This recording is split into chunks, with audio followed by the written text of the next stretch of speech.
دونوں فیس بک پر ملے تھے۔ مجھے اردو پوئٹری کا بہت زیادہ شوق تھا۔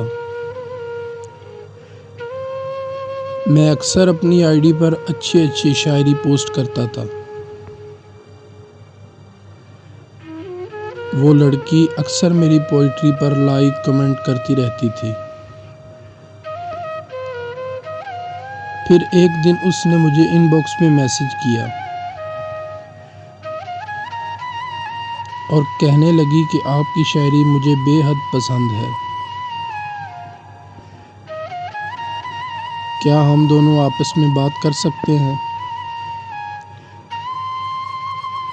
تو میں نے اس سے کہا کہ جی کہیں،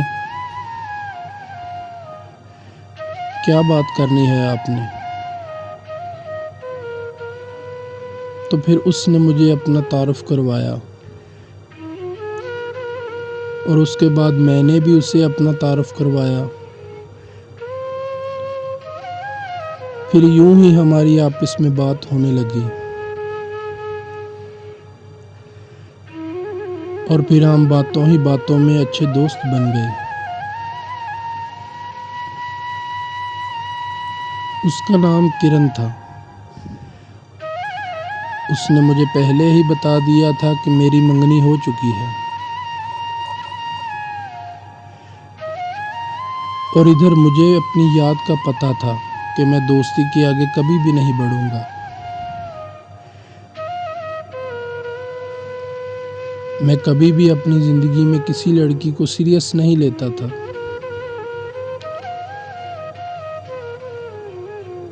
میں نے سوچ لیا تھا کہ میں نے اس کو بھی سیریس نہیں لینا۔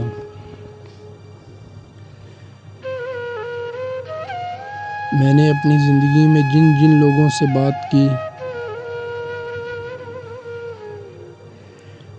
ان سے میں نے عزت و احترام کے ساتھ بات کی۔ شاید میں سمجھتا تھا کہ یہی بات ہے جس کی وجہ سے میں سب کو بہت جلد پسند آ جاتا ہوں۔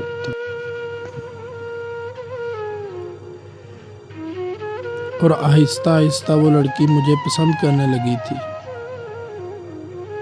ہماری بات ہوتی رہی اور آخر ایک دن اس نے کہہ دیا، مجھے آپ سے بے پناہ محبت ہو گئی ہے۔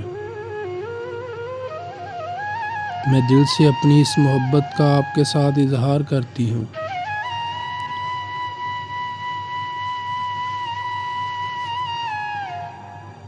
اس کی یہ بات سن کر میں بہت زیادہ حیران ہو گیا۔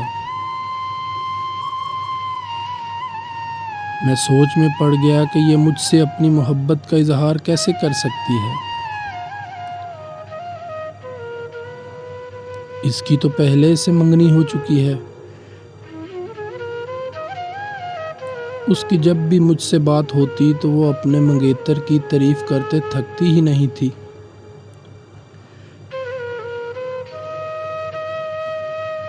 اسے مجھ سے اتنی زیادہ محبت کیسے ہو سکتی ہے؟ میں اس بات پر حیران تھا۔ خیر میں نے بھی اس کی اس بات کا کوئی خاص جواب نہیں دیا۔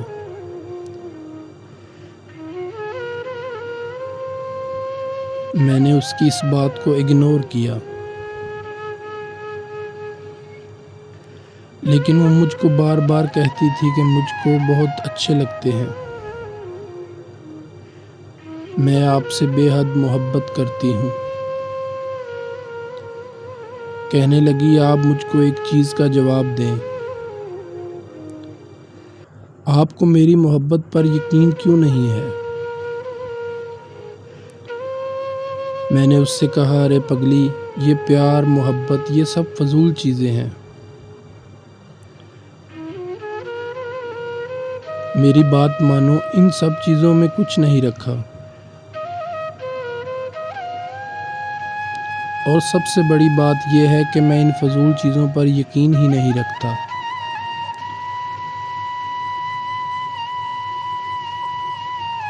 ہم بس دوست ہیں اور اچھے دوست ہونے کی حیثیت سے ہم بات بھی کرتے ہیں۔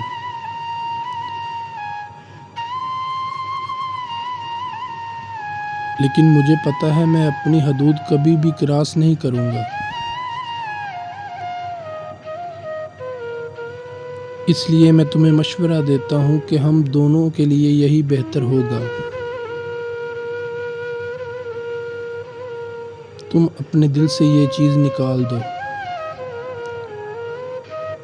میں نے اس سے کہا کہ تمہارا منگیتر بہت اچھا ہے، صرف اسی کے بارے میں سوچا کرو۔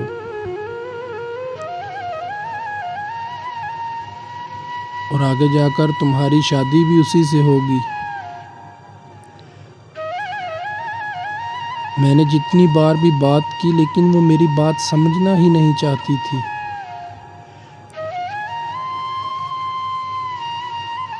ہم آہستہ آہستہ بات کرتے گئے اور ایک ٹائم پر مجھے لگا یار کیا پتہ ہے اس کی محبت میرے بارے میں سچی ہو، وہ مجھ سے حقیقی محبت کرتی ہو۔ مجھے اس کی بات پر آہستہ آہستہ یقین ہونے لگا۔ ایک دن ایسا آیا کہ میں نے بھی اسے اپنی محبت کا اظہار کر دیا۔ اسے تو میری عادت تھی لیکن آہستہ آہستہ مجھے بھی اس کی عادت ہونے لگی تھی۔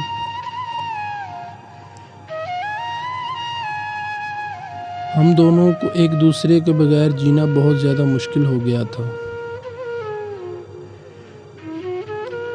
اور ایک دن اچانک مجھے کرن کا میسج آیا۔ اس نے مجھ سے کہا کہ مجھے دل کا دورہ پڑا ہے اور میں ہاسپٹل میں ہوں۔ میرے پاس وقت بہت کم ہے اور آخری بار مجھ سے بات کر لیں۔ اس کی یہ بات سن کر میں بہت زیادہ ڈر گیا کہ یہ اچانک کیا ہو گیا۔ مجھے خود پر بھی اور اس کی بات پر بھی یقین نہیں آ رہا تھا۔ اور تھوڑی دیر بعد مجھے ایک اور میسج آیا اس کا کہ میں کرن کا منگیتر بات کر رہا ہوں۔ کرن اب اس دنیا میں نہیں رہی۔ یہ سن کر تو میرے پاؤں کے نیچے سے زمین ہی نکل گئی۔ جیسے ہی میں نے اس سے اس کا ایڈریس مانگا، اس نے نہیں دیا۔ مجھے شک ہو گیا